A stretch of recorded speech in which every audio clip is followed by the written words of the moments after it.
Hello everyone, कैसे हैं सभी लोग। तो आज हम लोग डिस्कस करने वाले हैं ज्योमेट्री टॉपिक, जो आपके एएलपी और टेक्नीशियन में पूछे गए सभी क्वेश्चन जो आपके एग्जाम में पूछे गए थे उनको हम लोग डिस्कस करेंगे और उनका सबसे इजीएस्ट तरीका क्या हो सकता है या और क्या क्या चीज़ आपको जानना चाहिए ज्योमेट्री के अंदर में। इस क्वेश्चन अगर पूछा गया तो और क्या पूछा जा सकता है आपके एग्जाम में, वो सभी चीज़ डिस्कस करने वाले हैं। अगर इस क्लास की पीडीएफ अगर आपको चाहिए तो आपको डाउनलोड करना होगा maths by TP sir official batch, जहाँ पे आपको ट्रिक बैच के अंदर में, रेलवे ट्रिक बैच के अंदर में ये क्लासेस के पीडीएफ आपको मिल जाती है और इसकी प्राइस बहुत मिनिमम रखी गई है, मात्र 21 रुपये, जहाँ पे आपको हर एक चैप्टर के अपडेटेड क्वेश्चन जो आए हैं, पुराने 24 वाले हैं, 25 वाले हैं, 26 वाले, वो सभी के सभी मिलते हैं एक अच्छे तरीके से कैसे सॉल्व करना चाहिए एग्जाम में। तो आज हम लोग स्टार्ट करते हैं आज का पहला क्वेश्चन कि समबाहु त्रिभुज एबीसी का केंद्रक जी है। यानी कि समबाहु त्रिभुज एक ऐसा त्रिभुज होता है जिसके तीनों भुजाएं बराबर होती हैं। सबसे पहला पॉइंट आपको ये समझना होगा। अगर ये त्रिभुज का नाम ए बी सी दिया है, अगर ए बी की वैल्यू क्वेश्चन में हमारे पास 36 दिया है, इसका मतलब बाकी सभी भुजाएं भी 36 होंगी। इसके बाद बोला कि ए जी की लंबाई ज्ञात कीजिए जहां पे जी केंद्रक है, यानी जी अगर कहीं पे भी केंद्रक होगा, अगर इसकी लंबाई आपको निकालनी है तो अगर इसको नीचे तक मिला देंगे तो यही हमारे पास मीडियन तो है ही है। और मीडियन का मतलब होता है ये दोनों भुजाएं आधा आधा बांट देती, यही हमारा शीर्षलंब भी हो जाता है, यही हमारा हाइट भी हो जाता है, यही हमारा एंगल बाई सेक्टर भी हो जाता है। और एक ऐसा त्रिभुज है जिसके अंदर ये चारों के चारों केंद्र जो होते हैं ना एक ही बिंदु पे स्थित होते हैं, वो त्रिभुज होता है समबाहु त्रिभुज। यानी यहीं पे हमारा इन सेंटर है, यहीं पे सेंट्रोइड है, यहीं पे ऑर्थो सेंटर, यानी जो सेंटर होते हैं वो सभी चारों एक ही बिंदु पे स्थित होते हैं। और अगर मैं बात करूं तो ये हाइट का भी काम करता है किसके अंदर में, अगर समबाहु त्रिभुज है तो। और यही एंगल बाई सेक्टर भी, यानी ये एंगल भी 30-30 में बांट देगा, साथ में ये मीडियन है इसलिए दोनों बराबर बराबर 18-18 में बढ़ जाएंगे। ये सारी चीजें हो सकती है, लेकिन हाइट का काम करता है इसलिए 90 भी है। तो यहां से इसकी हाइट अगर निकालनी हो, इसका नाम अगर मैं एडी रख दूं, तो एडी की जो वैल्यू होती है ना वो हमारे पास कितनी होती है, √3/2a होती है समबाहु त्रिभुज की। तो √3/2a में a की वैल्यू अगर 36 रख दिया जाए तो ये हमारे पास 18√3 आ जाएगा। और मीडियन की एक प्रॉपर्टी होती है कि ये 2 और 1 के अनुपात में बांटता है।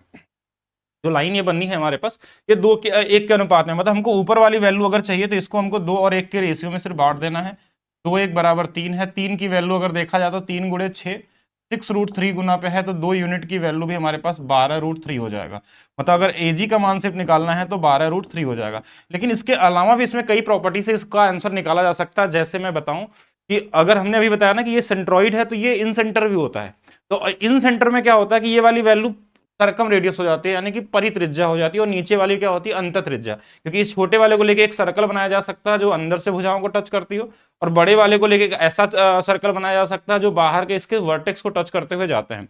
तो जो परित्रिज्या होती है समबाहु त्रिभुज के अंदर में होती है a/√3। तो हम डायरेक्ट इससे भी निकाल सकते थे कि 36 बटे में √3 कर लेंगे, ये भी आंसर। अगर √3 का ऊपर नीचे मल्टीप्लाई कर लेते हैं तो 3 से कट जाएगा, यानी 12√3, यहां से भी आंसर आ गया। अगर मान लीजिए कभी इसकी वैल्यू पूछी जाती कि जीडी की वैल्यू चाहिए, तो हमारे पास यहाँ क्या होता है, a/2√3 होता है, जिसको हम अंत त्रिज्या भी बोलते हैं, इन रेडियस बोलते हैं। यानी कि अगर 36 बटे में 2√3 हमारे पास आंसर हो जाता है। इसको बाकी आप √3 का ऊपर नीचे गुणा करके भी निकाल सकते हैं।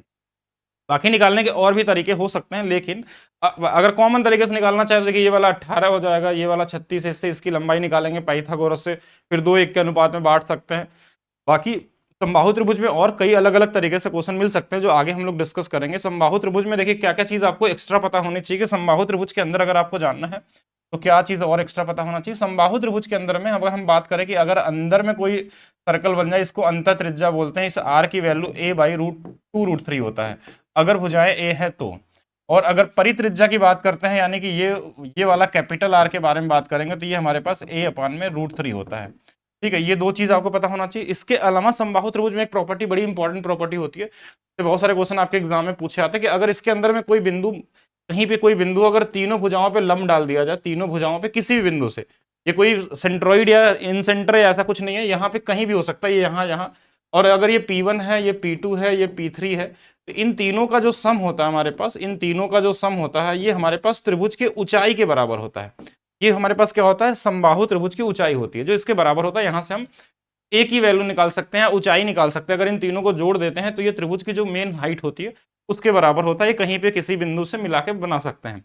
इसके अलावा समबाहु त्रिभुज की बात करें तो बेसिक हमारे पास परिमाप जो होता है वो 3a होता है, और इसके हाइट की बात करें तो √3/2a होता है। इसके एरिया की बात करें तो हमारे पास √3/4a² होता है। अगर इतना कुछ पता है तो एक कॉमन क्वेश्चन तो आप लगा ही सकते हैं समबाहु त्रिभुज के अंदर में। इसके अलावा समबाहु त्रिभुज में आपको क्या पता होना चाहिए कि एक ही बिंदु ऐसा है जहां पे सभी के सभी केंद्र स्थित होते हैं।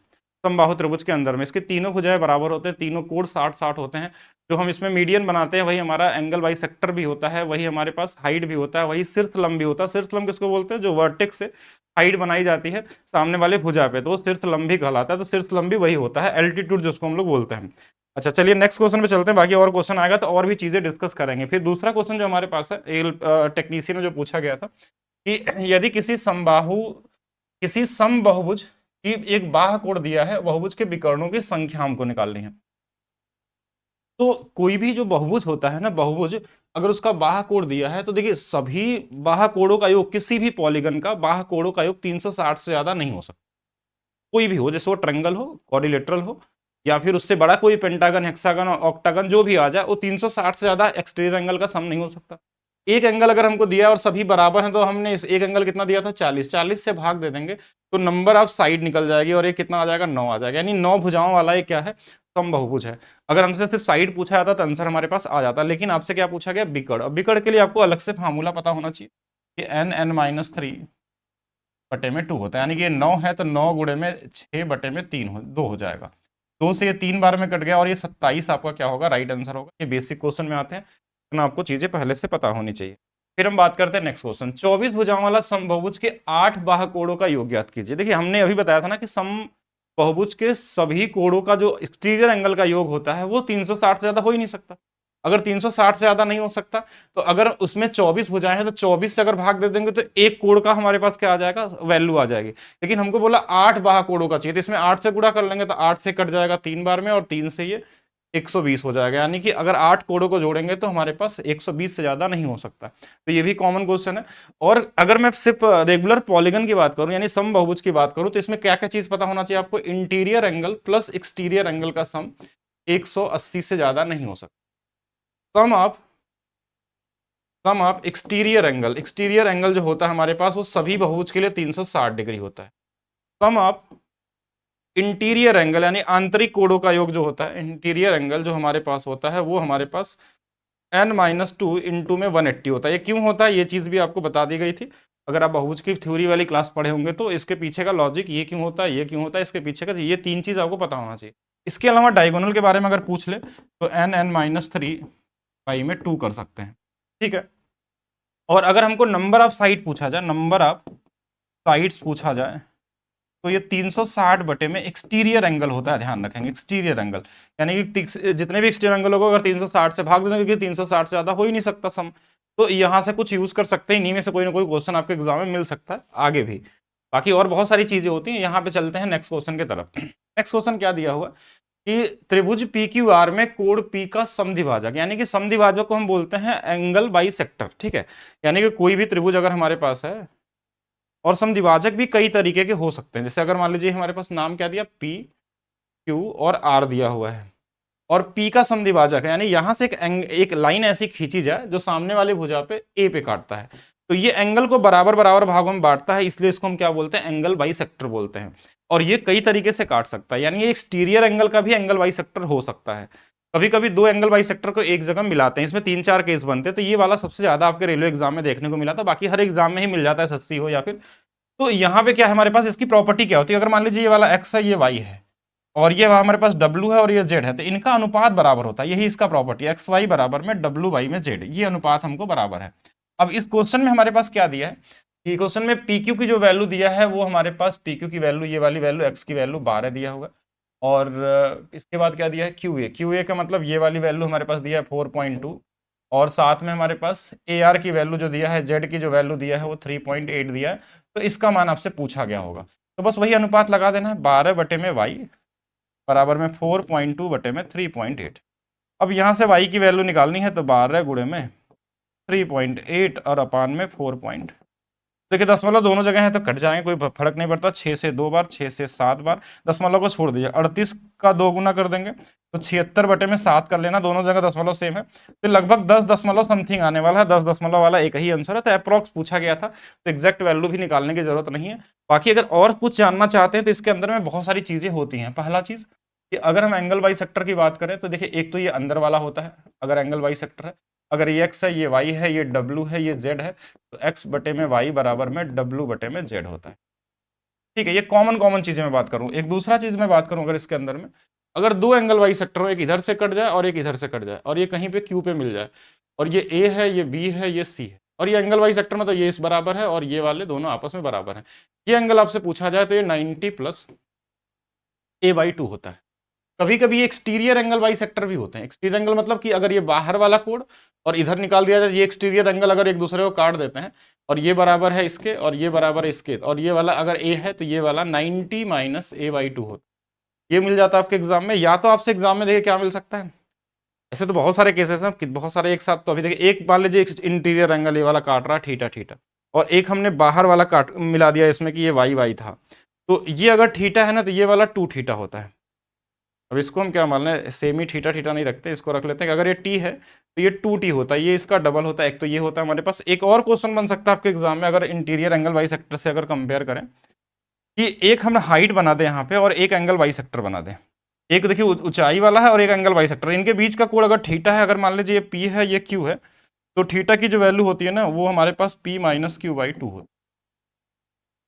जो भी बड़ा छोटा होगा उसमें घटा के हम आधा कर लेते हैं, ये भी आ सकता है। इसके अलावा मैं बात करूं तो एक और भी पॉसिबिलिटी बन सकती है आपके एग्जाम में, वो क्या कि अगर हमने मान लीजिए कि एक ट्रायंगल बनाया ऐसे, इसका एक्सटीरियर एंगल अगर जाके इस पे कहीं बाहर में मिल जाता है, मान लीजिए डी पे, तो ये वाला मान लीजिए एक्स वाई था, और यहाँ से यहाँ तक हमारे पास क्या था, ये डब्लू था, और यहाँ से यहाँ तक मान लीजिए जेड है, तो यहाँ भी वही सेम चीज़ बनेगा, एक्स वाई अपान डब्लू अपान में जेड बन जाता है। ये जो पहला वाला हमने किया था वही सेम ही चीज़ बनता है। तो ये कुछ एंगल बाई सेक्टर के केस होते हैं, इस पे क्वेश्चन आपके एग्जाम में मिल सकते हैं, तो इन सभी को ध्यान रखेंगे। इस पे सबसे ज़्यादा मिलता है, बाकी इसके अंदर में एरिया से रिलेटेड भी कॉन्सेप्ट होते हैं जो थ्योरी क्लास में आपको बताई गई है।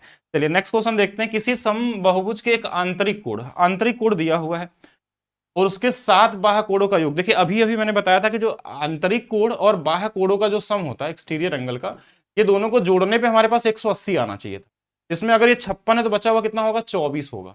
24 होगा, यानी कि एक्सटीरियर एंगल अगर 24 है, अगर हमको चाहिए कितना कि मतलब 360 चाहिए, तो 1 से 24 में भाग दे देंगे तो एक कोण आ जाएगा। इसमें हमको 7 से गुणा करना है, यानी कि जो भी नंबर आएगा वो 7 से कटने वाला होगा। वैसे कर सकते हैं, 24 से सीधा भाग देते, 12 से अगर भाग देते हैं तो हमारे पास 12 3 36, यानी कि 30 आता, तो हम 24 से भाग देंगे तो 15 आएगा।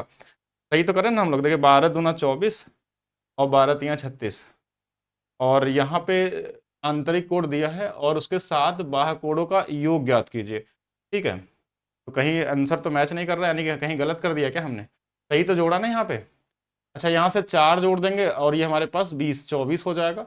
तो एक एक्सटीरियर एंगल 24 यानी 360 बटे में 24 आ गया। 12 से 2 बार में 12 से 30, यानी कि 15 आ गया। इसमें 7 से गुणा कर लेंगे तो 105 आना चाहिए। कहीं पे एक बार देखेंगे कहीं गलत तो नहीं मैं लगा रहा हूँ। किसी समबाहुभुज के आंतरिक कोण दिया है 156, उसके 7 बाह्य कोणों का योग ज्ञात कीजिए। तो आंतरिक और बाह्य कोणों का जो योग होता है 180 से ज्यादा नहीं हो सकता है।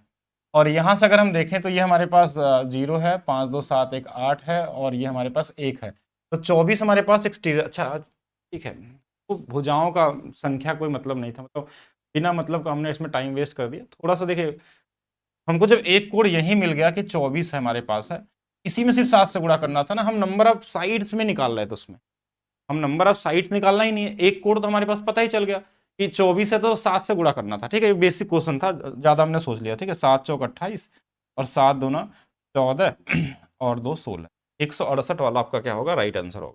ठीक है, नेक्स्ट देखते हैं हम लोग। एक क्वेश्चन और पूछा गया था आपके एग्जाम में, इसको ध्यान देखिए। निम्नलिखित में से कौन सा त्रिभुज का गुणधर्म नहीं है। त्रिभुज के तीनों कोणों का योग 180 होता है, ये बिल्कुल सही है। त्रिभुज का क्षेत्रफल 1/3 वाला तो नहीं होता है, इसका क्षेत्रफल क्या होता है, हाफ बेस इंटू में हाइट होता है, मतलब यही वाला गलत है, मतलब यही पूछा गया है। परिमाप उसके तीनों भुजाओं के लंबाई के योग के बराबर होता है। त्रिभुज के बाह्य कोण आंतरिक सम्मुख कोणों के योग के बराबर होते हैं। जैसे बाह्य कोण क्या होता है, जैसे ये वाला बाहर वाला कोण है, अगर ये थीटा है और ये अल्फा है तो ये वाला थीटा प्लस अल्फा होता है, तो ये बाहर वाला जो कोण होता है अंदर के अपोजिट दोनों कोणों के योग के बराबर होते हैं। तो ये भी सही है, तो ये दूसरा वाला यहाँ पे क्या होगा, आपका सही आंसर होगा, यानी कि ये कहीं ना कहीं गलत है, जो दूसरा वाला ऑप्शन होगा यहाँ पे। चलिए नेक्स्ट क्वेश्चन देखते हैं। अब यहाँ से शुरू होता है आपका ALP CBT 1 वाले क्वेश्चन। चलिए यहाँ पे क्वेश्चन में क्या दिया गया, ओ वृत्त का केंद्र है, ABCD चक्रीय चतुर्भुज है। तो नॉर्मली देखिए चक्रीय चतुर्भुज क्या होता है, पहले ये समझिएगा कि एक ऐसा चतुर्भुज जिसके चारों के चारों, ऐसे चारों के चारों जो हमारे पास वर्टेक्स होंगे वो कहीं ना कहीं इसके शीर्ष मतलब ये परिधि पे होने चाहिए थे, इनके जो शीर्ष होंगे वो किसके परिधि पे होने चाहिए, तो इसको चक्री चतुर्भुज बोलते हैं। यानी कि चतुर्भुज में एक ऐसा सर्कल बना दे जो वर्टेक्स से होता हुआ गुजरता जाए। ठीक है, एक ऐसा सर्कल बनाए जो इसके वर्टेक्स से गुजरता है, तो ये चक्री चतुर्भुज होगा। इसमें कई सारी चीजें होती हैं इसके अंदर में, कि इसमें आमने सामने के कोणों का योग 180 होता है। जैसे कोण ए प्लस कोण सी जो होता है 180 डिग्री होता है, कोण बी प्लस कोण डी जो होता है हमारे पास 180 डिग्री होता है। इसके अंदर में टॉलमी थ्योरम नाम का एक थ्योरम भी अप्लाई होता है, लेकिन उस लेवल के क्वेश्चन रेलवे अभी नहीं पूछता आपके एग्जाम में। ठीक है, तो टॉलमी थ्योरम से भी क्वेश्चन पूछे जाते हैं। इसके अंदर में सर्कल बना के रेडियस भी पूछा जाता है, उसके लिए भी प्रॉपर्टी होती है, लेकिन उस लेवल तक अभी रेलवे के बारे में नहीं सोचना, क्योंकि उतना लेवल तक नहीं आते हैं। वो आपको थ्योरी एडवांस में उसमें बहुत सारी चीजें बताई गई हैं। अगर आप पढ़ेंगे चक्री चतुर्भुज का एक अलग से क्लास होगी, उसमें उतना जानना भी नहीं है और ना तो आएगा आपके एग्जाम में। अब इसमें क्या क्या दिया वो देखते हैं। जैसे क्वेश्चन बोला ए बी और डी सी समानांतर है, मतलब ये समानांतर है। ठीक है, दूसरा हमको बोला डी ए बी का मान जो दिया है वो दिया है 72 दिया है, और ए डी सी अधिक कोण डी ओ बी का अनुपात। अच्छा, तो ओ मतलब कहीं ना कहीं केंद्र होगा, तो इसको मिला लेते हैं यहाँ पे ऐसे, मान लीजिए ओ केंद्र है। तो और दूसरा डी ओ बी का मान अधिक कोण ए डी सी, यानी कि इसका और इसका अनुपात निकालना है। तो देखिए ये पहला चीज कि अगर ये समानांतर है तो अंदर वाले जो कोण होते हैं, अंदर वाले कोणों का योग, इसका और इसका कोणों का योग 180 होना चाहिए। अगर ये 72 है तो ये वाला 108 होना चाहिए। कितना होना चाहिए, 108 होना चाहिए इसका अनुपात। और साथ में अगर ये एक प्रॉपर्टी होती है सर्कल के अंदर में कि सेंटर पे जो बना कोण होता है, परिधि पे बने हुए कोण का अगर ये थीटा होता है तो ये 2 थीटा होता है। क्यों होता है ये चीज आपको थ्योरी में बताई जाती है कि इसके पीछे का लॉजिक क्या होता है, क्यों हम डबल ही करते हैं। इसके लिए भी कुछ बेसिक प्रॉपर्टी लगती है, वो आप प्रूव कर सकते हैं, बहुत कॉमन सी चीज है। अच्छा, ये हमारे पास अगर थीटा है, ये वाला 2 थीटा आ गया, तो ये 72 है तो ये वाला 144 हो जाएगा। इधर वाली वैल्यू चाहे तो इसका डबल कर देंगे, ये इन दोनों का सम कितना होता है, 180 होता है। तो जो भी कर सकते हैं, देखिए 144 अगर ये आ गया तो इनके बीच का हम अनुपात निकाल सकते हैं। पहला चीज देखिए, एक चीज और भी निकल सकता था यहाँ पे कि अगर 144 है तो ये वाला भी निकाल सकते हैं। अगर इनके बीच का अनुपात अगर आप निकालते हैं तो 12 से 9 बार या 36 से भी काट सकते थे, 3 और 4 का अनुपात बन जाएगा। कोई और केस तो नहीं बनना, एक बार और चेक कर लेते हैं। 108 और इधर वाला कोड हम बात करेंगे तो 360 माइनस में 144, तो यहाँ से ये 6 आ जाएगा। तो डी डी ओ भी तो ये भी हो सकता था ना, इधर भी चेक करके देख लेते हैं कि कौन सा वाला पूछा गया है। और यहाँ से हमारे पास ये कितना आ जाएगा, ये हमारे पास 1 आ जाएगा और ये वाला 2 आ जाएगा। 216 के साथ अगर अनुपात बनाए तो ये इसका डबल है। तो ये ऑप्शन में दिया नहीं है तो मतलब इसको फिर नहीं पूछा गया, मतलब यही वाला आंसर आपको मानना है। ठीक है, चलिए नेक्स्ट और देखते हैं हम लोग। किसी वृत्त खंड के त्रिज्य खंड का केंद्रीय कोण दिया हुआ है, यानी त्रिज्य खंड क्या होता है, अगर हम सर्कल ऐसे बनाते हैं और सेंटर से एक ऐसे हमने लगा लिया लाइन, तो ये वाला जो हिस्सा होता है इसको हम त्रिज्य खंड बोलते हैं। अच्छा, इसमें 30 अंश का कोण दिया गया, ये वाला एंगल कितना दिया, 30 डिग्री का।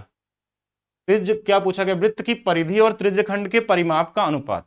तो देखिए वृत्त की परिधि जो होती है ना, सर्कल का जो सरकमफ्रेंस होता है वो फिक्स होता है 2 पाई आर, और त्रिज्य खंड का जो परिमाप होगा, देखिए ये आर है, ये आर है, तो ये वाला देखिए अनुपात में क्या आएगा 2r, और प्लस ये जो 30 डिग्री है ना, देखिए 2 पाई आर, और 30 डिग्री का मतलब होगा कि जो 30 डिग्री है वो पूरे 360 का कितना हिस्सा होगा, तो बोलेंगे ये हमारे पास 12वां हिस्सा है।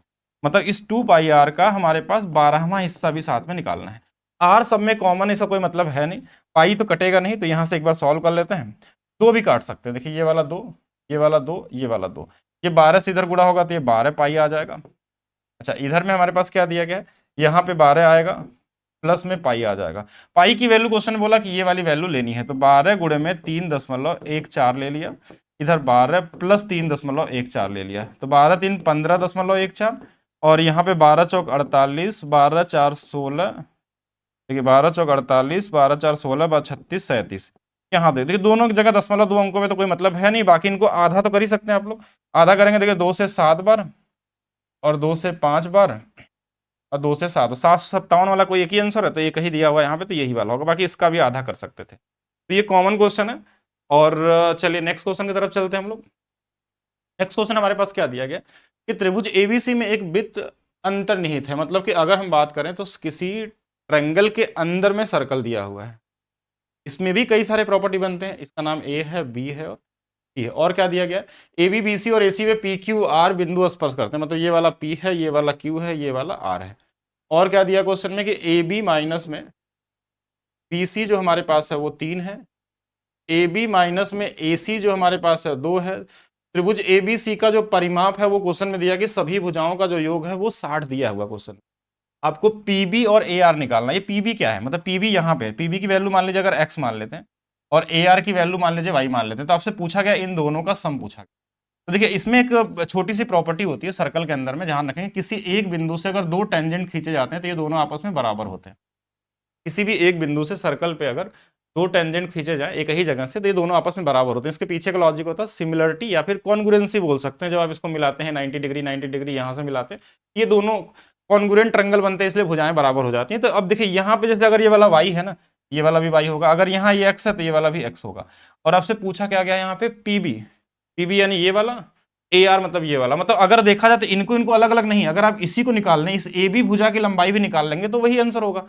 देखिए इसको इसको अलग निकाल के जोड़ने से अच्छा है कि एक्स वाई जोड़ लीजिए यहाँ से, मतलब ये वाली साइड है आपसे पूछा गया। यानी ओवरऑल आपसे ये जो लिखा हुआ है इसका मतलब हमारे पास ए बी ही है, मतलब ए बी की वैल्यू भी निकाल लेंगे तो भी काम हो जाएगा आपका। अच्छा अब इसके बाद हम देखिए यहाँ पे ये चीज दिया है, तो एक बार इन दोनों को जोड़ के देखते हैं कितना आ रहा है। देखिए 2 बार ए बी है, माइनस में हमारे पास बी सी प्लस ए सी है और बराबर में 5 है। अब बी सी और ए सी का मान निकाल सकते हैं, क्यों? क्योंकि आपको एक चीज दिया गया परिमाप, कौन सा वाला, A B plus B C plus A C की जो वैल्यू है वो 60 दिया है। तो यहाँ से B C plus A C की जो वैल्यू आएगी वो 60 माइनस में ए बी आ जाएगी। अगर मैं यहाँ 60 माइनस ए बी रख दूँ यहाँ पे, देखिए ये वाला माइनस है, ये प्लस मिलके कितना हो जाएगा, 3ab हो जाएगा। और ये जो 60 माइनस है इधर जाके इसमें जुड़ जाएगा तो कितना हो जाएगा, 65 हो जाएगा। तो यहाँ से ab की वैल्यू आ जाएगी 65/3। और यही ab जो आपका है ना, वही हमारे पास एक्स वाई का भी सम है। तो 65/3 आपका क्या होगा, राइट आंसर होगा। तो ठीक ठाक क्वेश्चन है, अच्छा क्वेश्चन है। बाकी ये बहुत सारी चीजें, अगर इसको आप जेड मान लेंगे तो ये भी जेड हो जाएगा। कभी कभी किसी इनका डेटा दिया रहता है, छोटा इसका या इसका, जहां से सबका परिमाप भी पूछा आता है। किसी भी तरीके से क्वेश्चन आपके एग्जाम में मिल सकता है। चलिए नेक्स्ट देखते हैं। मान लीजिए किसी बिंदु वृत्त पे बिंदु सी पर 14 सेंटीमीटर लंबाई वाला चाप ए बी बनाई गई। यदि वृत्त की परिधि दी गई, ए बी केंद्र में बना कोण, देखिए ये थीटा बराबर, बहुत कॉमन सा क्वेश्चन। ये फार्मूला अगर आपको आर का पान में सरकमफ्रेंस यानी परिधि होती है, आर दिया है 14, तो इसके साथ 360 का गुणा भी करना होता है।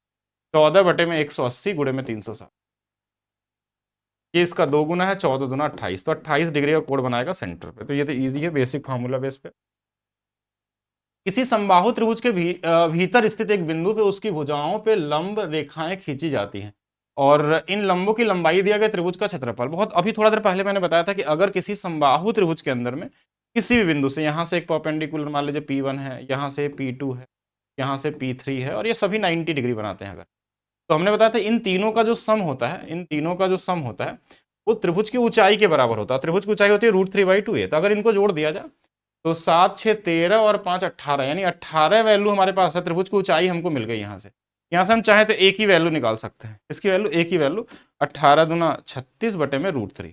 अब थोड़ा सा और सॉल्व करना चाहे तो √3 का ऊपर नीचे गुणा कर सकते हैं, यानी ये 12√3 है। ये भुजा हमारे पास निकल गई। लेकिन आपसे भुजा पूछा ही नहीं गया था, आपसे पूछा क्या गया, यहाँ पे एरिया पूछा गया त्रिभुज का। तो एरिया क्या होता है, √3/4, 12√3 का 2 बार गुणा कर देना है।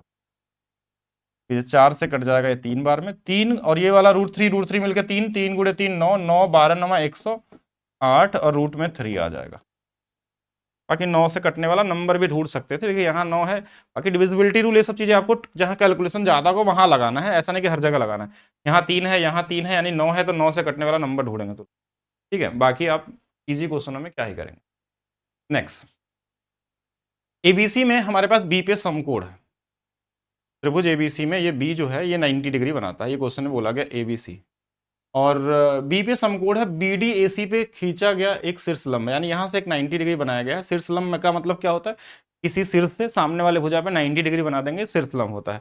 अगर ये एक्स होता है, ये वाई होता है, ये जेड होता है, तो यहाँ से एक्स बराबर रूट में वाई जेड होता है। एक फार्मूला ये आपको पता होना चाहिए।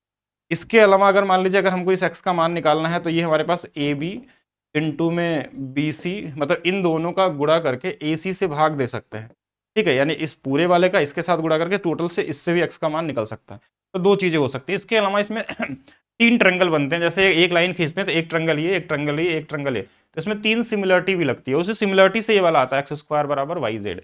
ऐसे देखेंगे, एक और भी चीज निकालना चाहे तो हम बता सकते हैं। अगर इसका स्क्वायर निकालना आपको AB², तो यहां से इसकी भुजा चलिए AD तक, और इंटू में पूरा A से C तक, ये भी निकाल सकते हैं अगर पूछा जाए तो। अगर मान लीजिए BC का स्क्वायर का भी निकालना है तो BC का स्क्वायर निकालेंगे तो इधर से इधर तक कहां तक है, CD है, और इंटू में पूरा AC तक, यहाँ से लेके यहाँ तक एक कर सकते हैं। कभी कभी इस पे और भी अगर लेवल का क्वेश्चन बनेगा तो इन दोनों को डिवाइड कर सकते हैं।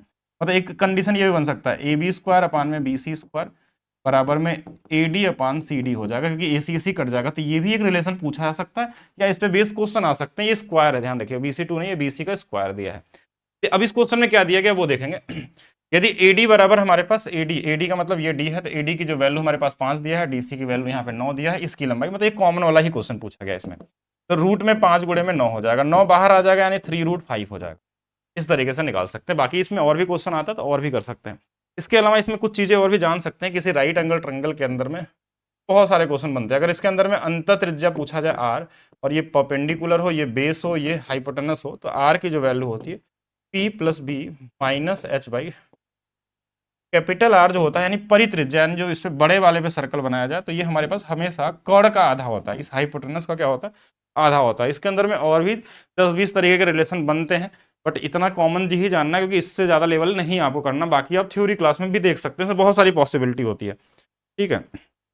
और थोड़ा सा जानना तो ये भी अगर पूछ ले कभी कि अगर इसके अंदर में मान लीजिए सर्कल बनाया जाए, और ये यहाँ जहाँ ये टच करता है, इधर वाला अगर ए दिया है, इधर वाला बी दिया है, तो ट्रायंगल का एरिया निकाल सकते हैं ए बी से, ठीक है। गुणा करके आप ए बी से एरिया निकाल सकते हैं। बाकी ऐसा क्वेश्चन अभी तो नहीं देखने को मिलेगा। चलिए नेक्स्ट क्वेश्चन।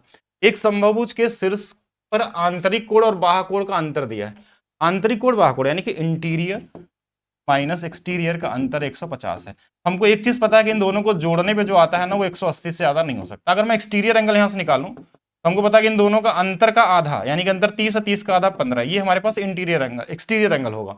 बहुभुज की भुजाओं की संख्या निकालनी थी, इसीलिए हमने एक्सटीरियर निकाला, क्योंकि 360 में हमको भाग दे देना है बस। तो 15 से भाग दे देंगे, 15 दूना 30 और 15 चौके 60, 24 में आ जाएगा और 24 आंसर होगा। बाकी एक तरीका और भी निकाल सकते हैं, लेकिन जाने दीजिए, ठीक है। अभी ज़्यादा कंफ्यूज मत होइए, ज़्यादा सीख के। चलिए नेक्स्ट क्वेश्चन दिया गया है कि त्रिभुज ए बी सी जो है, त्रिभुज ए बी सी जो हमारे पास है, और हमारे पास ई डी एफ, ई है, डी है और एफ सिमिलर है। सिमिलर का मतलब होता है इनके भुजाओं का अनुपात समान होगा। संगत भुजाओं का अनुपात, संगत ऊंचाई का अनुपात, संगत परिमाप का अनुपात, संगत अंत त्रिज्या का अनुपात, संगत परित्रिज्या, संगत ऊंचाई का अनुपात सेम होगा। अनुपात सेम होगा, वैल्यू बराबर नहीं होती। बराबर तब होती है जब कॉन्ग्रुएंट होते हैं हमारे पास।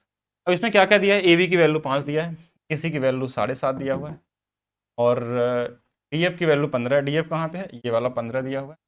ई डी की वैल्यू हमारे पास 12.5 है, ये वाला 12.5। यानी इसमें देखिए संगत भुजा हमारे पास एक ही डेटा दिया है, ये वाला संगत भुजा है, मतलब ये वाली लाइन सिमिलर है। तो देखिए इसका ये देखा जाए तो ये 2.5 गुना पे है, 5 दूना 25 गुणे 5 125, ठीक है। तो ये आ गया 2.5 गुना। इसका मतलब कि अगर हमको इसकी वैल्यू निकालनी है तो ये भी इसका क्या होगा, 2.5 गुना होगा। 25 गुणे 25 625 गुणे 3 यानी 18.75। अच्छा, अब ये वाली भुजा अगर निकालनी है तो ये भी इसका कितना गुना रहा होगा, 2.5 गुना ही रहा होगा। तो 2.5 गुना रहा होगा, 2.5 से इसमें भाग दे देते हैं, 2.5 से भाग देंगे कितना, यानी 6 रहा होगा। 6 दूना 12 6 5 30, यानी ये 6 रहा होगा।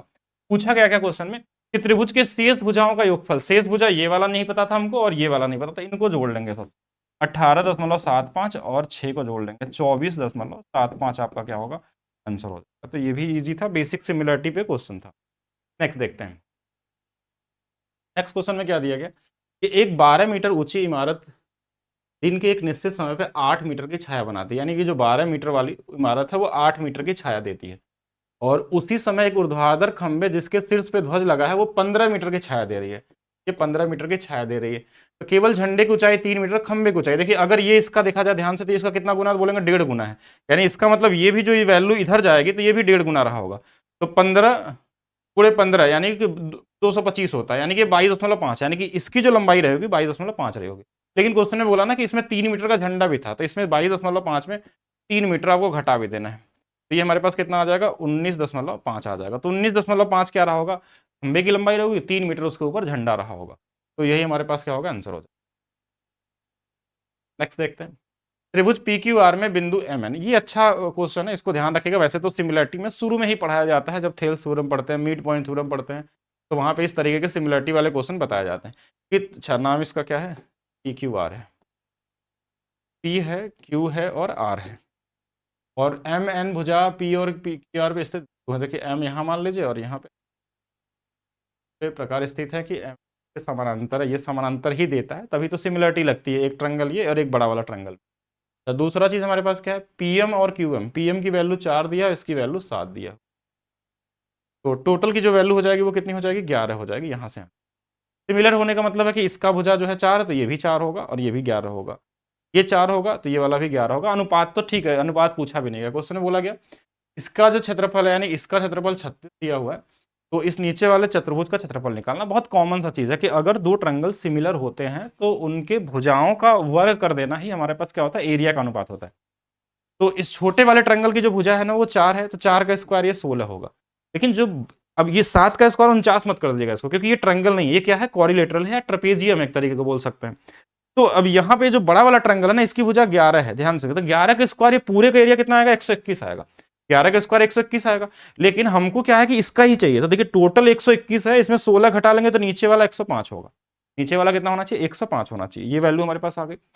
अब यहां से देखिए ये, अब ये 16 की वैल्यू 36 दिया है, इसकी वैल्यू देखिए दोनों जोड़ के 121 आना चाहिए। तो ये इससे कितना गुना पे है, तो ये 9/4 गुना पे होगा। कैसे, 4 चौके 16, 4 9 36। हाँ, तो इसमें भी आप 105 में भी 9/4 का गुना कर लीजिए। पहला चीज कि ये 9 से गुणा होने वाला है, यानी 9 से कटने वाला नंबर आएगा। 5 इसके अंदर में है, तो इसका मतलब ये 5 अगर अंदर में है तो 5 से कटने वाला नंबर होगा, जो एक ही ऑप्शन में दिख रहा है। बाकी आप सॉल्व करके भी निकाल सकते हैं, एक ही चीज आने वाला है। ठीक है, नेक्स्ट देखेंगे। किसी समबाहु त्रिभुज के आंतरिक भाग में स्थित किसी बिंदु से उसके तीनों भुजाओं पर डाले गए लंब की लंबाई। अभी बताया था हमने कि जो ये लंब की लंबाइयां होती हैं, एक इसके बराबर होती हैं √3/2a, यानी उसकी ऊंचाई के बराबर होती है। जोड़े जोड़िए 60 और ये 9 और 18 27, यानी कि 87 के बराबर। ए की वैल्यू जो आ जाएगी हमारे पास 87 गुणे में 2, नीचे में √3 आ जाएगी। ऊपर नीचे √3 का आप गुणा जरूर कर लेंगे, जिससे कि ईजी बन जाए। 3 से कट जाएगा, 29 दूना 58 √3 हो। ये भुजा हमारे पास आ गया। लेकिन पूछा क्या है क्वेश्चन, त्रिभुज का क्षेत्रफल m√k दिया हुआ, तो m-k7 निकालना है। ओके, तो चलिए निकालते हैं इसको। √3/4, ये हमारे पास आ गया 58 √3 गुणे में 58 रूट, तो √3 और √3 मिलके कितना बन जाएंगे, 3 बन जाएगा। 2 से देखिए इसको कर देंगे 29 बार में, और 2 से कट जाएगा ये भी 29 बार में, यानी 29 गुणे में 29 लिख लेते हैं। पूरा भाग नहीं देते हैं, 29 गुणा करने का कोई मतलब है नहीं, और इंटू में 3 और रूट में 3 आएगा। ठीक है, ये वैल्यू आ गई हमारे पास एरिया। बोला कि ये जो है ना, ये किसके बराबर है, m√k के बराबर है। तो k का जो मान आ गया हमारे पास, यहाँ देखिए दोनों की वैल्यू हमने निकाल लिया। k की जो वैल्यू हमारे पास है, k की जो वैल्यू है वो हमारे पास 3 है, और m की जो वैल्यू है वो 29 गुणे में 29 गुणे में 3 है। पूछा गया हमसे m माइनस, यानी कि m माइनस में k के पावर में 7 है। तो ये हमारे पास 29 गुणे में 29 गुणे में 3 माइनस में ये 3 के पावर में 7 है। अगर जिसको याद है ठीक है, नॉर्मली नहीं तो यूनिट डिजिट निकाल के भी चेक कर सकते हैं, डिजिटल सम निकाल के चेक कर सकते हैं कि इसका डिजिटल 9 9 कट जाएगा, और ये 2 दूना 4, तो यहाँ 12, यानी कि इधर हमारे पास 3 आने वाला है, और इसके पावर में 4 से भाग दे देंगे अगर, तो 3 3 का ये 1 हमारे पास 7, यानी कि इसका यूनिट डिजिट 7 आने वाला है। और यहाँ पे यूनिट डिजिट कितना आ जाएगा हमारे पास, 9 9 गुणे 9 1 और 3, यानी 13 13, मान लीजिए 13 में से 7 चला गया तो 6 आना चाहिए। तो यूनिट डिजिट, अच्छा 6 वाला 2 ऑप्शन दे दिया क्या, अच्छा 2 ऑप्शन दे दिया, फिर तो आपको क्या करना होगा कि पूरा ही सॉल्व करना पड़ेगा। पूरा नहीं तो फिर डिजिटल सम का सहारा ले सकते हैं। क्या, 6 3 9 3 6 3 9, हाँ डिजिटल सम ले सकते हैं। तो डिजिटल सम अगर देखा जाए यहाँ से, तो डिजिटल सम का मतलब हमारे पास यहाँ से हमारे पास जो आने वाला 9 9 हट जाएगा, 2 गुणे 2 4 3 12, यानी इसका डिजिटल सम 3 आने वाला है। और इस 3 का अगर मैं देखूँ तो 3 का गुणा जब 3 बार करते हैं हम लोग, तो ये हमारे पास 27 आता है। कितना आता है, 27, ध्यान समझिएगा 27। तो और ऐसे 3 बार और करेंगे तो फिर से 27 आ जाएगा, और फिर से एक बार 3 रहेगा तो 3 आ जाएगा, यानी ये 9 है 9 है और ये 9 है, तो यानी इसकी तो वैल्यू 9 ही आने वाली है। यानी अगर इसको मैं करूँ तो माइनस में 6 आएगा। -6 का मतलब आप चाहें तो इसको प्लस में 3 भी लिख सकते हैं। ठीक है, प्लस में हमारे पास क्या लिख सकते हैं, 3 लिख सकते हैं, 9 से अगर हम घटाएं तो। अब डिजिटल सम हमको 3 चाहिए, इन दोनों में देखा जाए तो 6 3 9 ये तो गलत हो गया, और ये 6 3 9 और यहाँ 3 बच रहा, तो ये वाला आंसर क्या होगा आपका, सही होगा। बाकी आप गुणा करके भी कर सकते हैं, बहुत नॉर्मल नहीं, 3 के पावर 7 2187 होता है। बाकी 29 का स्क्वायर पता है, 3 गुना करके घटा भी सकते हैं। ठीक है, उससे भी लग जाएगा आपका। एक वृत्त की त्रिज्या 8 सेंटीमीटर है, एक जीवा ए बी इस तरह खींचा गया है कि केंद्र ओ से जीवा की दूरी 6 सेंटीमीटर है, ए बी की लंबाई ज्ञात कीजिए। बहुत बेसिक क्वेश्चन है। तो बेसिक क्वेश्चन मतलब अगर हमारे पास कोई जीवा है, जीवा मतलब एक ऐसी लाइन जो सरकमफ्रेंस को टच करती हो अंदर ही अंदर, ठीक है, बाहर निकल जाएगी तो ये हमारे पास सीकेंड बन जाता है। वृत्त की त्रिज्या 8 सेंटीमीटर, यानी यहाँ से अगर यहाँ मिलाएंगे तो ये हमारे पास 8 बन जाएगा। और ओ केंद्र से बीच की जीवा की दूरी, यहाँ से अगर जीवा की दूरी 6 है, और ये 90 डिग्री बनाता है। अगर आप कभी भी सेंटर से जीवा पे अगर 90 डिग्री डालते हैं तो ये बराबर बराबर हिस्सों में बंटते हैं। और क्योंकि अगर आप ये निकाल लेंगे तो ये भी निकाल लेंगे। तो बराबर हिस्से को बंटने का रीजन क्या होता है, क्योंकि जब इधर भी मिलाते हैं ना तो ये भी 8 होता है, तो एक समद्विबाहु त्रिभुज बनता है और ये दोनों हमारे पास क्या बन जाते हैं, एक कॉन्ग्रुएंट एंगल बन जाते हैं आरएचएस के प्रॉपर्टी से, और जिसके वजह से ये दोनों बराबर होते हैं, ये दोनों बराबर होते हैं, ये कॉमन है ये ऑलरेडी पहले से, इनके एरिया बराबर होते हैं, ये एंगल बाई सेक्टर का भी काम करता है, ये शीर्षलंब का भी काम करता है, और यानी ये एंगल बाई सेक्टर भी है। अगर यहाँ कभी और हाई लेवल क्वेश्चन बने तो ये एंगल बाई सेक्टर होते हैं, ये 90 होती है, एंगल दिया हो तो ये निकाल सकते हैं, या कुछ और यहाँ से कहीं और मिला दिया तो और बहुत सारी पॉसिबिलिटी यहाँ बन सकती है। लेकिन बेसिक प्रॉपर्टी यही आपको जानना है कि जब भी हम केंद्र से जीवा पे 90 डिग्री डालते हैं तो ये दो बराबर भागों में बांटते हैं, इसके पीछे आइसोसेलेस ट्रायंगल की एक प्रॉपर्टी छुपी होती है। अब ये अगर 8 है, ये 6 है, तो ये वाला कितना आ जाएगा, रूट में 8 का स्क्वायर माइनस में 6 का स्क्वायर, तो 64 माइनस 36 कितना हो जाएगा, 28 हो जाएगा। 28 को बाहर निकालेंगे तो 4 2√7 आ जाएगा। अब ये 2√7 है ना, तो इसका मतलब नहीं कि यही आंसर होगा, ये वाला ये बराबर है, यानी कि 4√7 आपको क्या होगा, आंसर होगा। यही तो पूछा गया ना ए बी की लंबाई, तो ये वाला क्या होगा हमारे पास, राइट आंसर हो जाएगा। ठीक है, रूट 28 28 करके भी निकाल सकते हैं। दो समानांतर हैं रेखाएं, दो समानांतर रेखाएं हैं, एक तिर्य रेखा एक रेखा के साथ 65 का कोण बना रही है, एक रेखा तो 65 का कोण बनाती है, अन्य रेखा के संगत कोण मतलब ये वाला पूछा गया था, ये संगत। अगर आपको इंटीरियर वाला पूछा जाएगा तो इनका सम 180 होगा, और ये पूछा जाएगा तो 65 हो जाएगा। तो यानी आप चेक कर लीजिए कौन सा इसमें दिया गया, असंगत बोला गया, मतलब यही दोनों सेम ही होंगे। ठीक है, एक वृत्त के व्यास PQ को Q से होते हुए बाह्य बिंदु X तक, तो बेसिक प्रॉपर्टी यहाँ भी समझ लेंगे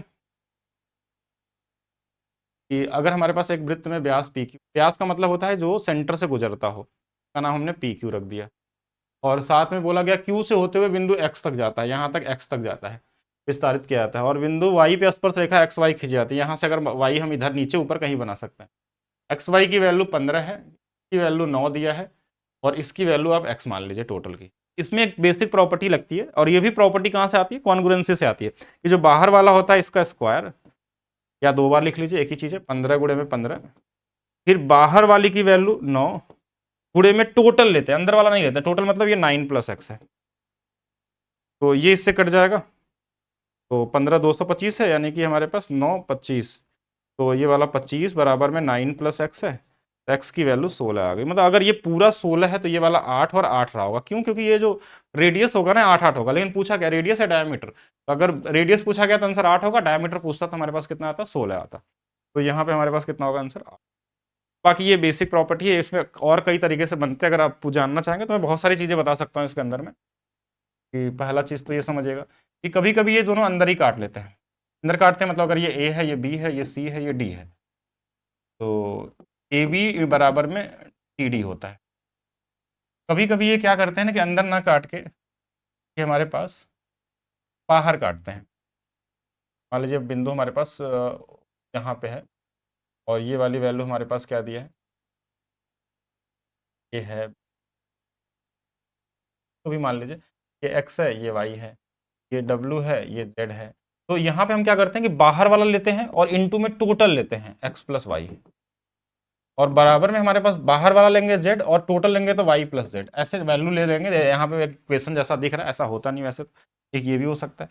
कभी कभी ये भी पूछ सकता है कि अगर ये अंदर 90 डिग्री पे काट ले, कभी कभी ऐसा हो सकता है कि ये A है, ये B है, ये C और T मान लेते हैं, और इसका रेडियस आपसे पूछ ले R, तो R की जो वैल्यू होती है वो रूट में, ऐसा तो आया नहीं अभी तक रेलवे में, लेकिन पूछा जा सकता है, +d² बटे में 2 होता है, तो ये भी पूछा जा सकता है। बाकी और भी चीज़ें होती है, इतना ही जानिए, ज़्यादा जानने की जरूरत नहीं।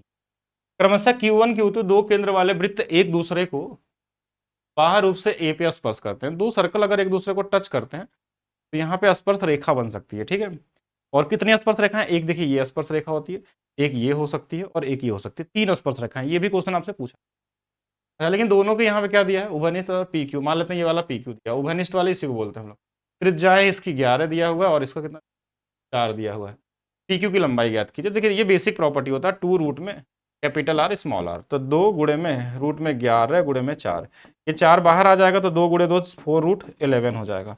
अच्छा, इसमें भी कई केसेस बनते हैं, उसको भी मैं थोड़ा सा यहाँ बता देता हूँ आपको कि पहला एक इजी केस यही बनता है कि दोनों हमारे पास, अगर ये A है, ये वाला B है, और ये डायरेक्ट पूछा जाए कि P और Q का मान पूछा जाए, PQ का, तो ये 2√AB होता है। एक केस और बन सकता है अगर पूछ ले आपसे एग्जाम में, तो एक छोटा सर्कल यहाँ बना दे, एक ऐसा टेंजेंट बन जाए जो तीनों को टच करता है, ये A है, ये वाला B है, ये वाला C है, तो यहाँ तीनों के बीच में एक रिलेशन बनता है, 1/√c बराबर 1/√a प्लस 1/√b। या तो आपसे यही पूछ लेगा, या तो इन दोनों की वैल्यू देके तीसरे वाले ट्रायंगल का रेडियस पूछ ले, तो ये भी आ सकता है। इसका यूज मेंसुरेशन में बहुत कम होता है। कभी कभी ये दोनों हमारे पास क्या होते हैं कि टच नहीं करते हैं, दूर दूर रहते हैं, और ये मान लीजिए R1 है, ये हमारे पास R2 है, फिर PQ पूछा जाए तो क्या हो, PQ की जो वैल्यू होगी यहाँ पे हमारे इनके बीच सेंटर का डिस्टेंस दिया रहता है, तो हम क्या करते हैं T² माइनस में R1 प्लस R2 का, ये हम कर लेते हैं।